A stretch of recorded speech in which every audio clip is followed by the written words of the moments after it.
Hi there, peeps. How are you all going? Welcome to the first lecture for week 5, HSP216. This week we are talking about police culture, misconduct, and codes of conduct. Now, we're going to start with talking about police culture because police culture is one of the things that supports misconduct of police. So we need to be able to understand what that is in order to be able to understand how to stop it, if that makes sense. So hopefully by the end of this lecture, you'll understand a little bit more about the link between those two things. But before we launch into discussions around codes of conduct, it is really important that we understand what police culture is. It informs pretty much all of the elements of this unit, and it's very important given that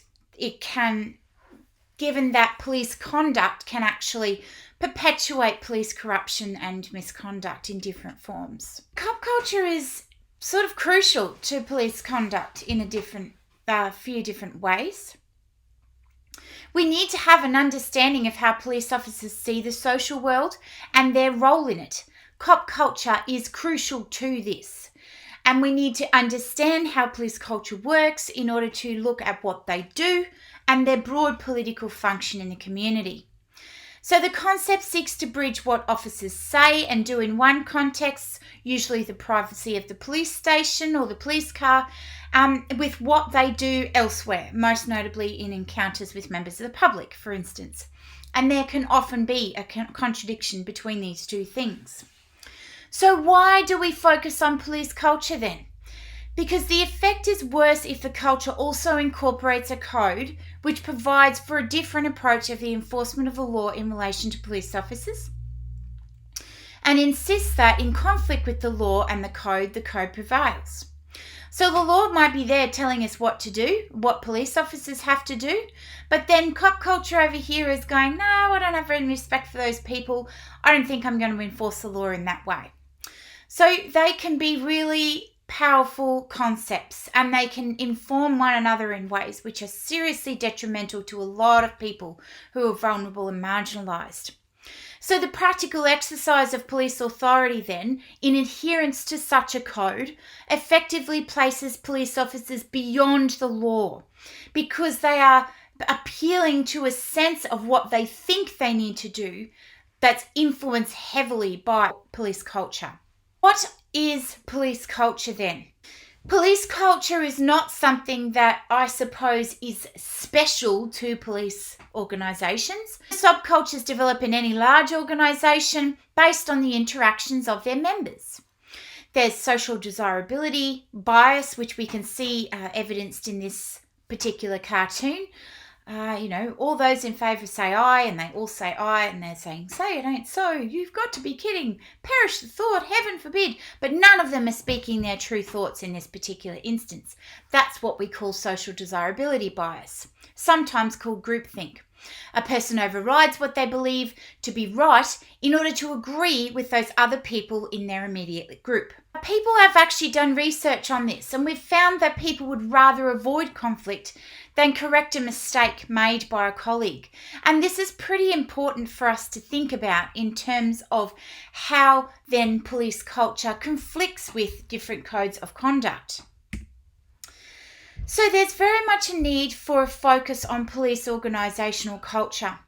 We can see that we've got serious histories of misconduct against individual officers, but this can be really badly managed by senior police managers and supervisors. A great example of this is the situation with Rodney King.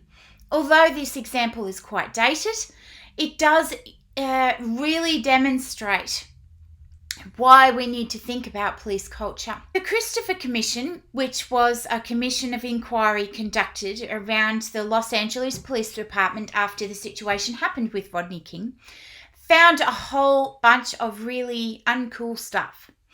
They noted the very high number of officers with multiple complaints against them around excessive force in particular. More importantly, police supervisors very much just condoned this behaviour. And instead of being dismissed or demoted or disciplined for this behaviour, these officers were actually promoted and given positive performance evaluations overall. And in fact, one of the comments by the sheriff or whoever it was at the particular time that was looking into Rodney King's situation said, but my officers were trained about how to, hit people with a baton just the week before. And when I looked at the footage of this particular instance, they were doing everything by the book in terms of where they were supposed to be hitting him.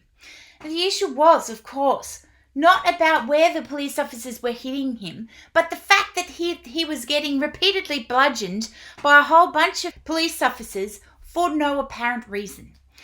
That was the issue that they needed to be focused on. So that speaks loads about police culture and the way that it can perpetuate certain types of misconduct. Police culture, though, is really hard to define. There's a lot of disagreement about whether or not there is a discernible police culture because there is so much diversity in what police work involves now, as well as amongst people involved in police work. So, for example, we're moving towards pluralisation, right? Which sees a whole bunch of civilians doing similar types of work in security roles to the work that police do on an everyday basis. So that's what we call pluralisation.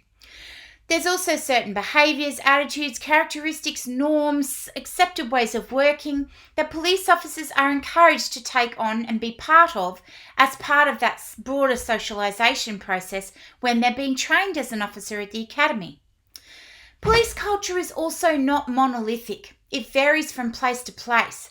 So how something's done in one police station might be completely different to another police station depending on what the head of those police stations accept in terms of police behaviour. But it certainly does involve danger, authority, and of course the potential for different types of force and the need to present particular types of results in the everyday working police officer's life. Very early in the piece, Skolnick did some research around a police working personality. And he actually found that police culture was important. We can't completely discard this thing in these police organisations. Teamwork amongst police officers is based on police culture. This kind of loyalty and camaraderie is what brings police together and makes police work effective.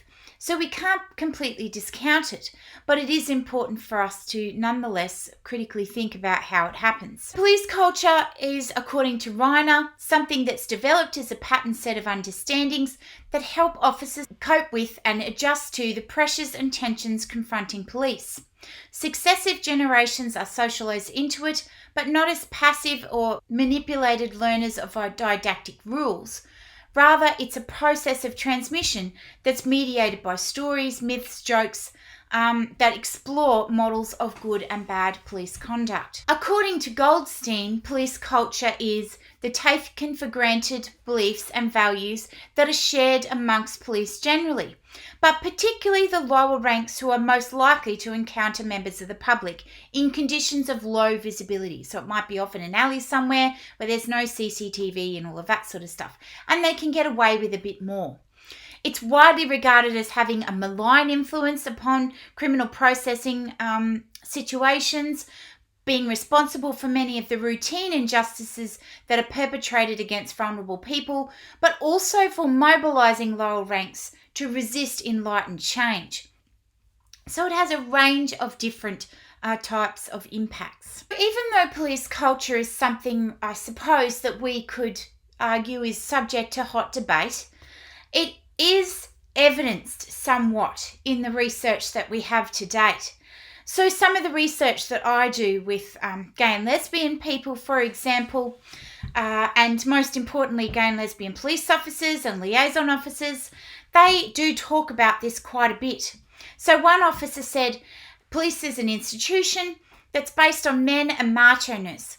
I think it's very important that you have a personality that's approachable. If you're a hard-nosed copper that's 60 years old and sitting behind a desk, that's not going to work. So they're saying that that sort of police culture is really hard to break down, especially considering it's linked in with masculinity.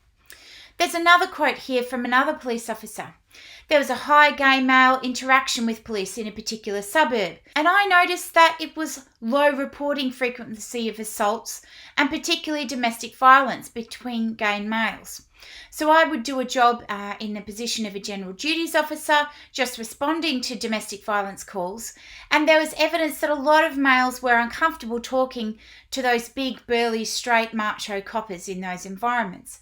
So these types of things do influence the way that people interact with police on a day-to-day basis. The main characteristics that they talk about that are related to police culture are just a few different things. There's a sense of mission, suspicion, there's isolation and solidarity amongst police officers. It's very much conservatism, and that can often come out in racist, homophobic and transphobic ways of thinking and doing. There's a certain sense of machismo. There's also a certain sense of practical stuff, like pragmatism in particular. And unfortunately, racial prejudice is something that has been very closely linked with police culture. So in many cases, officers' colleagues, friends, and even their families are overwhelmingly composed of fellow officers, which means that all of them share these characteristics of police culture.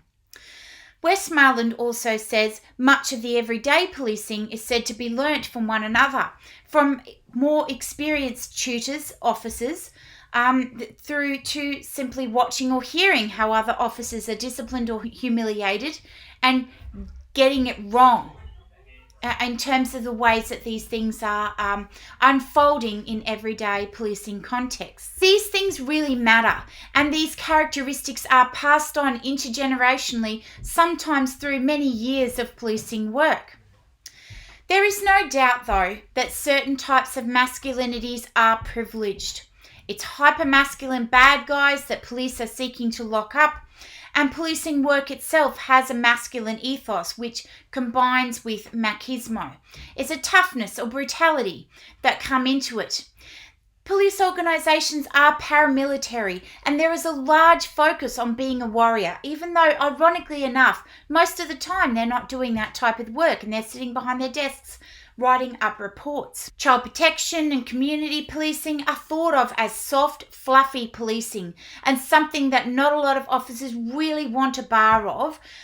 When they're thinking in their heads about getting into policing work, that's not really the stuff that they're thinking about being involved in. In fact, domestic violence work has genuinely been talked about as rubbish work by police officers in research projects. We can also see a lot of sexist practices that have the capacity to inhibit the delivery of justice in a democratic society, and particularly impact also on female police officers and gay and lesbian officers, and sometimes even transgender officers. Policing appeals to a masculinity, even right down to the point where they are marketing police weaponry.